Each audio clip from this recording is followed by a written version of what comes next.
Naranasan niyo na bang magkimkim ng galit sa isang tao?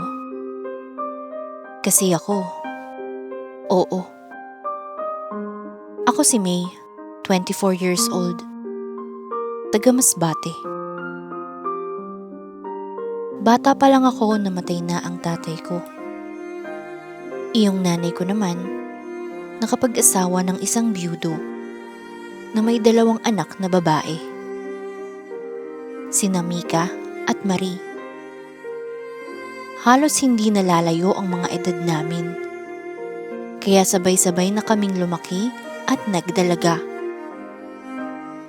Itinuring ko sila ng mga tunay na kapatid, lalo na si Mika. Mas matanda lang siya sa akin ng 1 taon, kaya mas naging malapit kami sa isa't isa. 4th year high school kami noon, at dahil magkatabi lang ang classroom namin, sabay kami laging umuwi. Pero isang Biyernes, nagsabi siya na malilate ng uwi, kaya mauna na raw ako. "May, mauna ka na umuwi," sabi ni Mika nang puntahan ko siya sa classroom nila. "Bakit? Hintayin na lang kita," sagot ko. "Matagal pa ako, may meeting kami ng groupmates ko," sabi niya habang inaabot sa akin ang bag niya. "Uwi ka na, dalhin mo na rin tong mga gamit ko." Dahil ayoko namang umuwi mag-isa, hinintay ko pa rin siya at tumambay muna ako sa damuhan sa likod ng gym. Paggabi na noon, kaya iilan na lang din ang estudyante sa campus. Habang nagbabasa ako ng libro, nakarinig ako ng ingay galing sa gym. Pumasok ako sa loob, pero walang tao. Naglakad ako papuntang CR at napansin kong nakaawang ang pinto. Kaya pasimple akong sumilip. Nakita ko si Mika, kasama ang boyfriend kong si Miguel. Pawisan, may ginagawang kababalaghan. Nakaupo si Mika sa lababo. Nakataas ang palda at nakalislis ang blouse. Habang si Miguel nakatayo sa harap niya at nakababa ang pantalon. Gulat na gulat ako sa nakita ko. "Miguel!"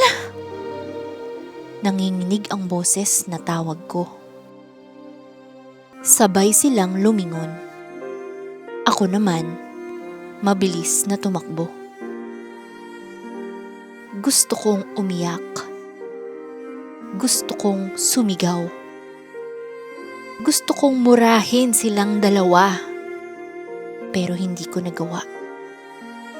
Natulala lang ako sa isang tabi, habang iniisip kung bakit. Bakit nila ako niloko? Bakit nila ako sinaktan? Agad akong nakipaghiwalay kay Miguel. Si Mika naman, panay hingi ng tawad. Hindi niya raw sinasadya. Tinukso lang daw siya ni Miguel. "Sorry, May. Hindi ko gustong saktan ka. Kapatid kita eh." Umiiyak na sabi ni Mika. "May relasyon ba kayo ni Miguel?" Tanong ko. "Wala. Unang beses lang na may nangyari sa amin. Tinukso niya lang ako," sabi ni Mika. Paulit-ulit siyang humingi ng tawad. Kalaunan, pinatawad ko naman siya. Nanahimik din ako. At walang ibang nakaalam ng panloloko nila. Nangako siyang hindi na mauulit. Pero naulit. Makalipas ang 7 taon, nahuli ko siya ulit na may ginagawang milagro. Pero hindi na sa CR ng gym, kundi sa kwarto. Sa kwarto ko, kasama ang fiancé kong si Ryan. Sa pagkakataong to, hindi na ako nanahimik. Sinampal ko si Mika. Sinaktan ko silang dalawa. Mga hayop kayo! Kailan niyo pa ako niloloko? Galit na sabi ko habang salitan silang hinahampas. May, let me explain. Sabi ni Ryan. Explain mo mukha mo! Gago ka, Ryan! Manluloko! Galit na sabi ko. At ikaw naman, Mika? Ang kati mo!